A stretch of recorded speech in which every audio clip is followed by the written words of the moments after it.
from work, and she goes, I did some coke. And I said, okay, don't worry. I said, we'll get back on track, right? You're an addict. It happens. So we'll just get back on track. And she goes, I got some with me. And it was like, boom, right there.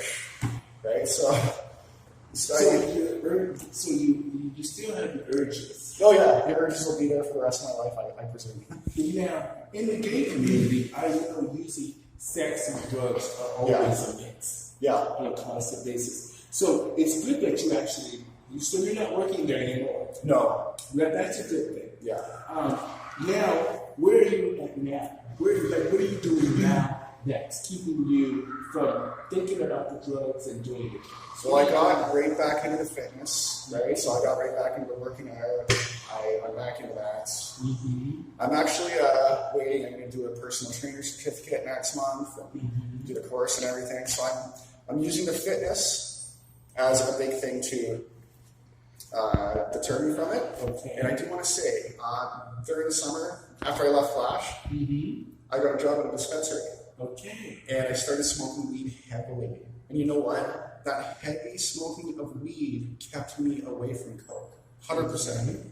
100%. Well, it's great now that it's legal here in Canada. I mean, and so that, maybe that could be another way of helping our audience understand that sometimes, Yeah, weed is not a bad thing. So it's not a bad thing. Like, I don't even really smoke it at all anymore. I don't need to, right?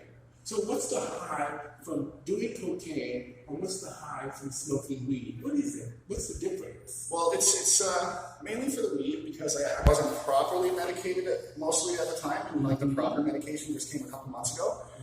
It was bringing my manic down from the bipolar. And when I get manic, I get really like, I gotta do this, I gotta do that, I gotta do this, I gotta do that, and maybe I'll do that, right? So that might be one of the things I'll do. And so it made me bring myself down from being manic all the time, from the bipolar. What's the worst thing you've ever done for money to get drugs? What's the worst thing? I mean, if you don't mind sharing that with us, I mean, just what's the worst thing that you've done? Or have you done really bad things to get drugs? Or I haven't done bad things to get drugs because, like, working the dungeon, doing the dungeon sessions, and working as a stripper, I was making enough money that I could afford a big drug habit, right? Oh, okay. So I never had to steal from anybody, from friends, nothing. I wouldn't even steal from a store. I feel so bad, right? So how did your life change once you became addicted? What did you find that you were missing out on? Were you going to the gym on a regular basis? Were you eating on a regular basis? Or were you just waking up late at night? I mean, you sleep all day and wake up late at night. I mean, what?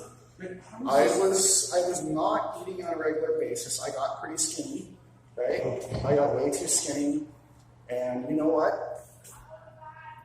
I didn't see it when I looked in the mirror. Mm-hmm. When I look back at the pictures, I can show you a picture. Well, can we see one? Yeah, actually. Make sure I don't accidentally pull up dick pics. Oh, yeah. You want to see that?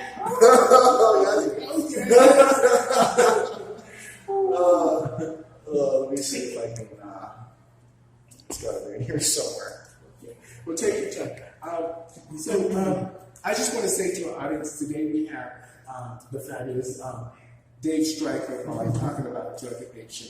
He's now looking for a picture of us when he went through some really bad times. It's going to show us the before and now. This is after, but we're going to get to see the before in just a few minutes.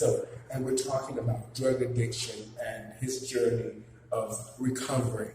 I will. Okay. Sorry. All right. Take your time. Just to recap a few things.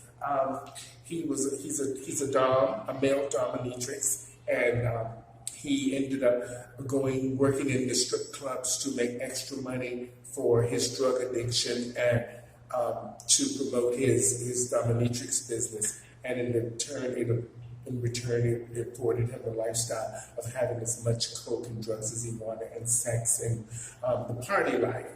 So this is why I invited him on my show today, is because I wanted people to understand that the drug addiction issues, and the issues that Toronto is having a real crisis.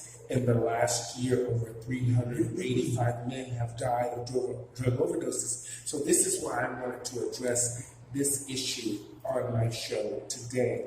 Right now, we're going to bring you. I do have a picture of the exact incident that I was arrested for. Oh, that was this this is when you were arrested? Yeah, that's what I was arrested for right there, walking down the street like that with that woman. Can we blow that up? I don't know if you can see that on the camera, but that looks great. You can send that to me. Yeah. Okay. All right.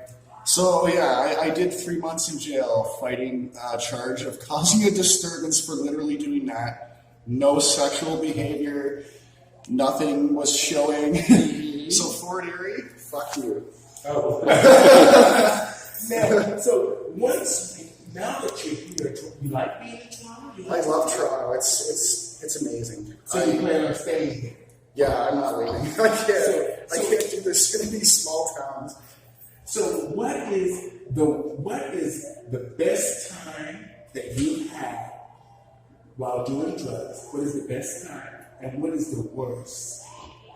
I think I found the bit. Oh, you found the best?